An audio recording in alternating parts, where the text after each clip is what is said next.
Okay, so for 4.5, we're only going to do day 1, by the way. And even tomorrow, we're just going to really do more of day 1. Then in January, we're going to come back to this section. All right, so when we're looking at an integral like this, integrating the x squared plus 1 squared 2x dx, the only way, as of right now, we know how to do this is if we were to multiply the whole thing out. Anybody want to do that? No? So what I'm going to show you is just a strategy to make some of the harder problems easier, and then also to work some that we weren't able to work before. Okay? This is not something you ever have to use. It's a tool. It's a strategy that you can use to make problems easier, and then for some trig, you would have to use it. But it's not something I want you to do just for the heck of it. I want you to do it because it makes you able to do problems you weren't able to do before. And so what we can do instead, and now this whole integration by substitution, it doesn't work on every type of problem, but I'm going to show you how you kind of see which types of problems it works out in. So first of all, we have this U. Now, have you ever heard of U substitution before? Yes. Okay, in math, especially like higher level, college level math, when we're doing substitution, we use U a lot. That's just the convention. I really don't know why U was picked, probably because we don't really use it for anything else. But there might be a better reason than that. It'd be something interesting to Google. All right, so we're going to let U be x squared plus 1. Now this is interesting because you're not always going to know what U should be equal to. That actually might be kind of like the first big barrier to these problems. I'm going to go ahead and tell you, when you see something like this, a binomial or a polynomial to a power, that's typically going to be what you let U equal. And so now watch this. And I'm going to come back to this. But let's say we look at this U equals x squared plus 1, and we take the derivative of both sides with respect to x. What would be the derivative of the left side? du. Du over dx. And the derivative of the right side with respect to x would be what?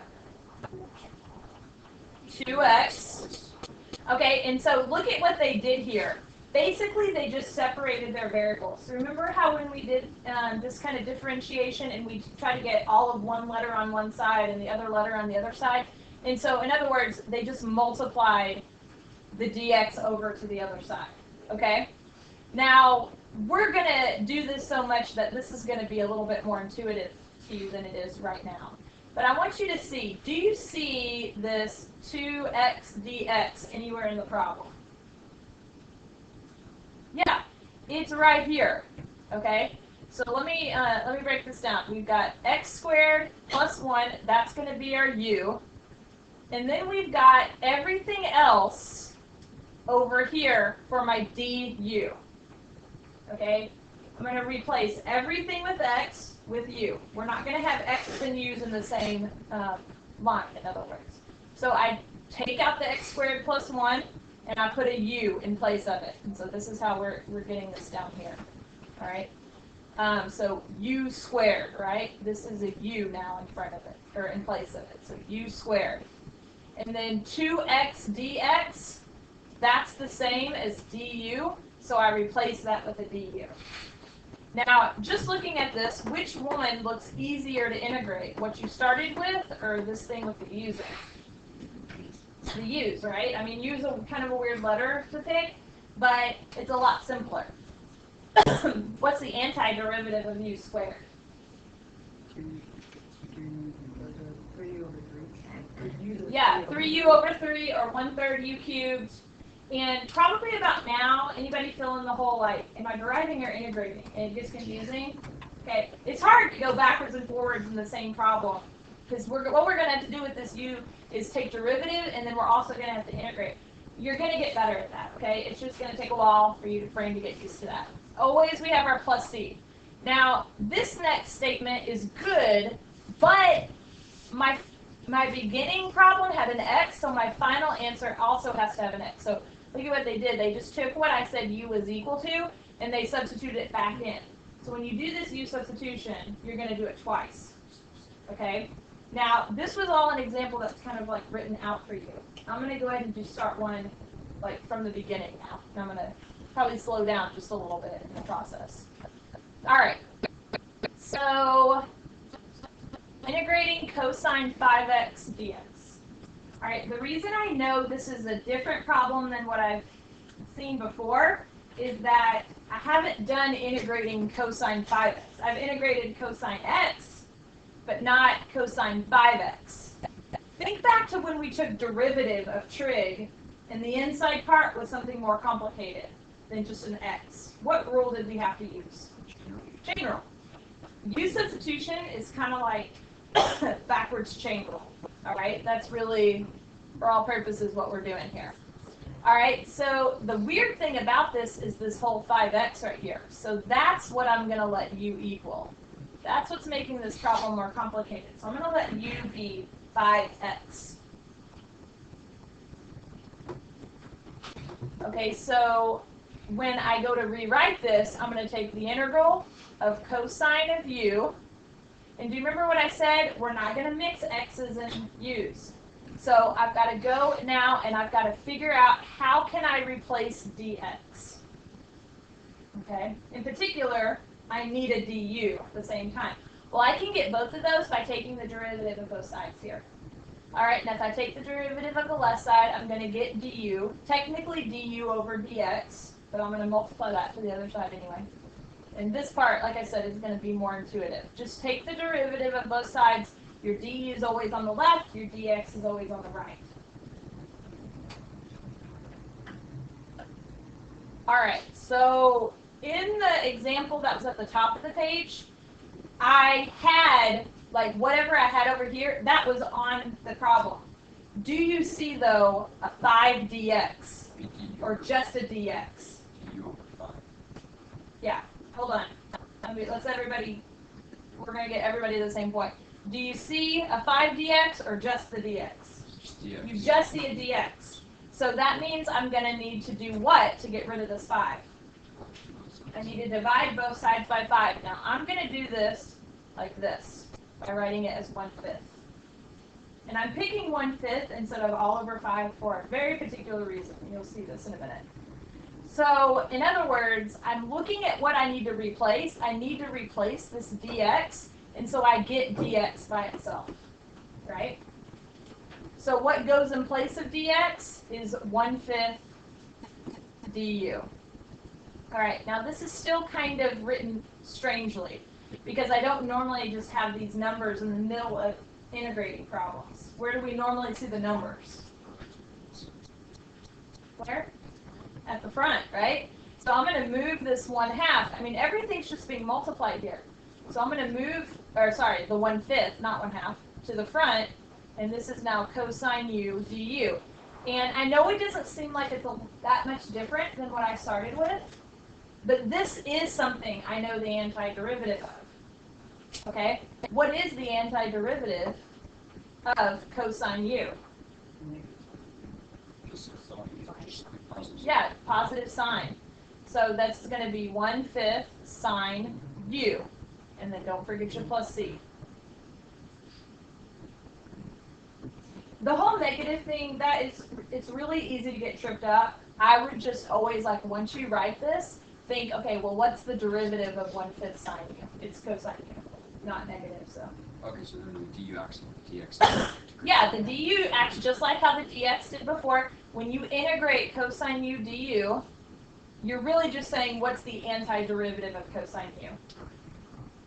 All right, not done because I have a u and I don't want u. All right, I want x.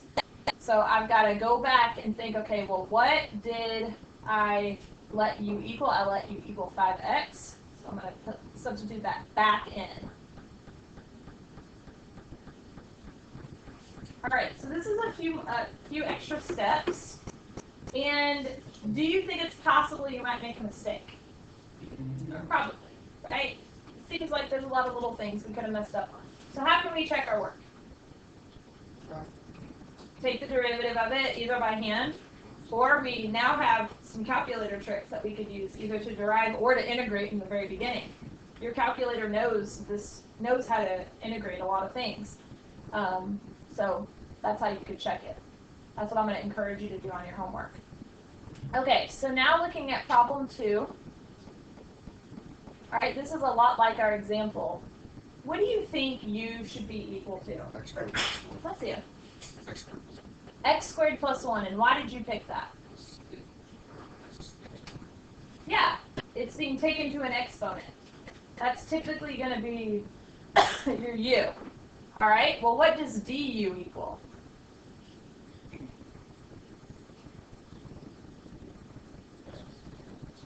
Yeah, 2x dx. Okay, so look at what we have here. X squared plus 1 is a u, so I'm going to go ahead and just write it right on top of there. And so I know that I'm going to have u squared, okay? But now I also have this x dx. Now the x and dx, they're not next to each other, all right? But I've got to replace x dx by something. And so I see x dx right here, but then there's a 2 in front. And I don't want that 2 in front because I don't see a 2 in this problem. All right, so what can I do with this 2? Yeah. Divide by 2 or multiply by 1/2.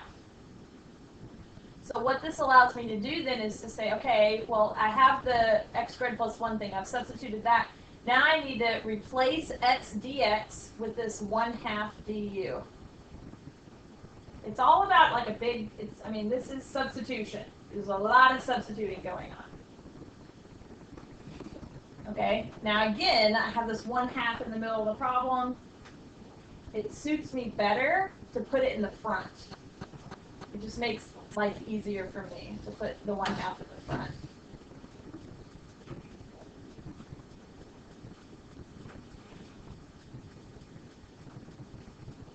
Okay. So now, what's the antiderivative of u squared? U cubed over 3. I'm going to go ahead and write it as 1/3 u cubed plus c. 1/2 times 1/3, that's 1/6. And then my u, remember, it's just written right over here, was x squared plus 1. So I'm going to write that back in, and here's my final answer.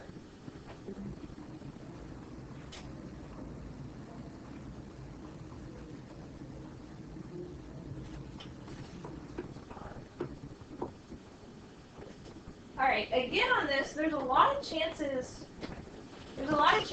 to make a mistake. So if you have a calculator, then integrating with the calculator would be a really easy way to check this.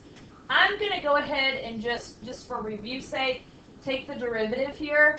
You do not have to write this down because I'm going to erase it anyway once I do it. That if we were taking the derivative of this, I would do 3 times the 6. That's 1/2. I would keep this part the same according to chain rule. I would subtract 1 from the power. Then I would multiply by the derivative of the inside. This would be like the chocolate and the M&M. And then the derivative of c would become 0. And if you notice, the 2 and the 1/2 cancel, and that is exactly what I had to start off with. And so this is how you can check it by hand. It's easy to make a mistake with integrating, but it's also really easy to check it if you know how to derive, which I know you guys do know how to do that. Okay, so now we get to this next problem. Let me ask you, what do you think u should equal? Sin squared dx. Okay, so I'm going to say there's kind of 3 options that I see, or that I hear. Okay, why don't you not write this down? I want you just to watch, because not everything I'm about to do is going to work, and we're going to erase it. But this is what you do. I mean, I can tell you what I think u should be, because I know how this problem works out. But when you're working this, you're not going to always know. So let's say you wanted u to be 3x, because you thought, hey, at number 1, we did it that way. Okay, we'll do it this way. Well, then what would du equal? 3 dx, right? So if I think about, okay, rewriting this, I would have sine squared u, cosine u, and then 1/3 du. Okay, that's accurate. But what do we do from here? Yeah, do you know how to integrate this? No. No, not at all. Okay, so I'm going to go back then, and that didn't work, so we're going to erase that.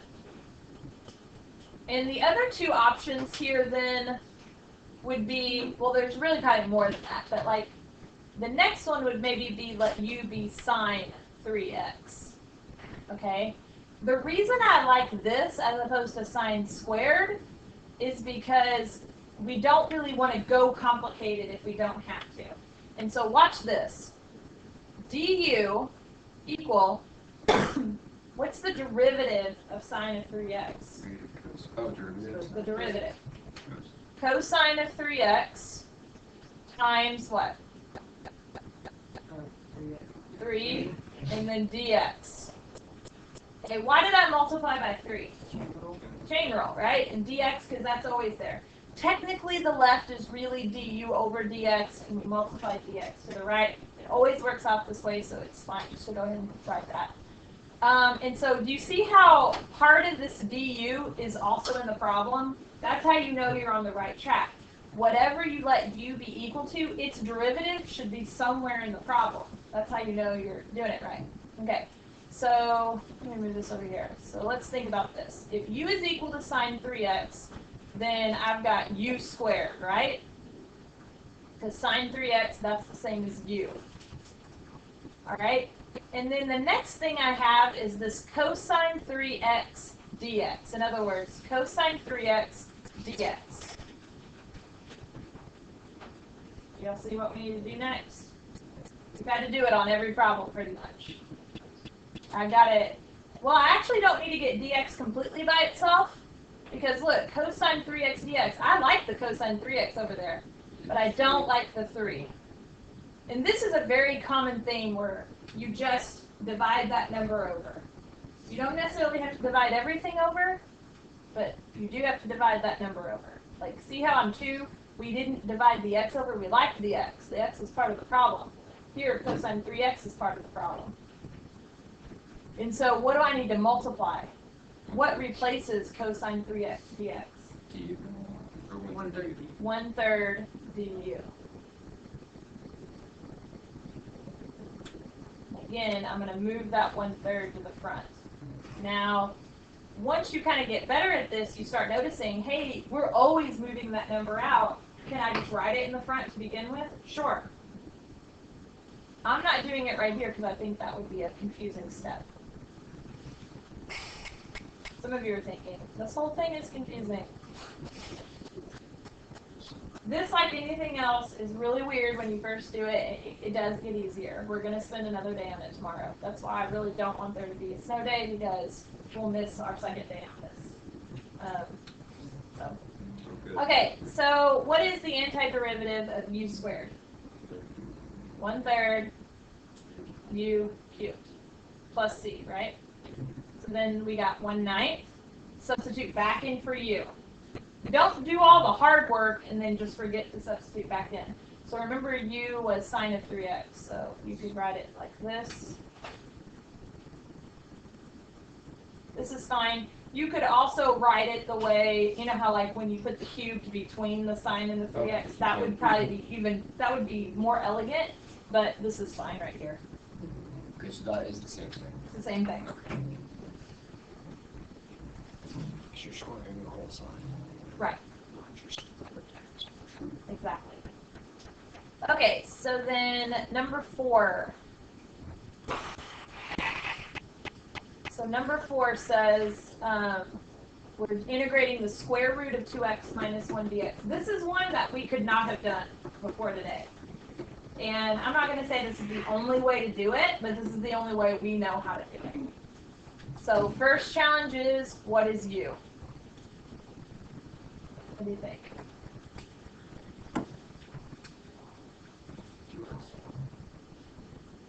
Okay, so So I'm going to let u be 2x minus 1. If you were thinking just 2x, what you end up having, though, is then the square root of u minus 1, which is really just as hard as what you start with. So if you're going to go ahead and go for what's underneath the square root, just go ahead and go for all of it. It's kind of like the same thing as before, like what was being taken to the power. And so what would be du? What's the derivative of the right side? 2 dx, right?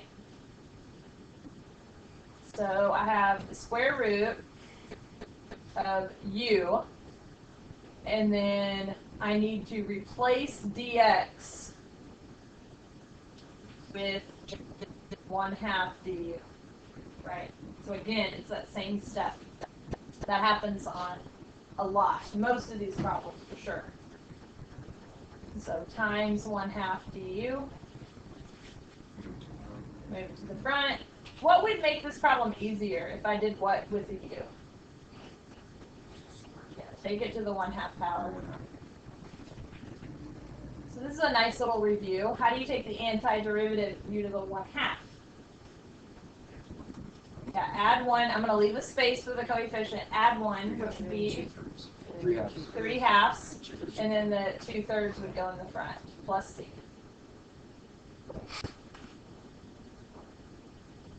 Okay, 1/2 times 2/3, that's just simplifies down to 1/3. And then the u, we said, was 2x minus 1.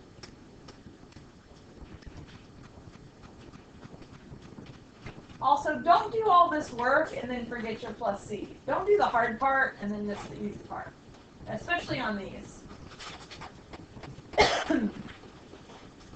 Okay?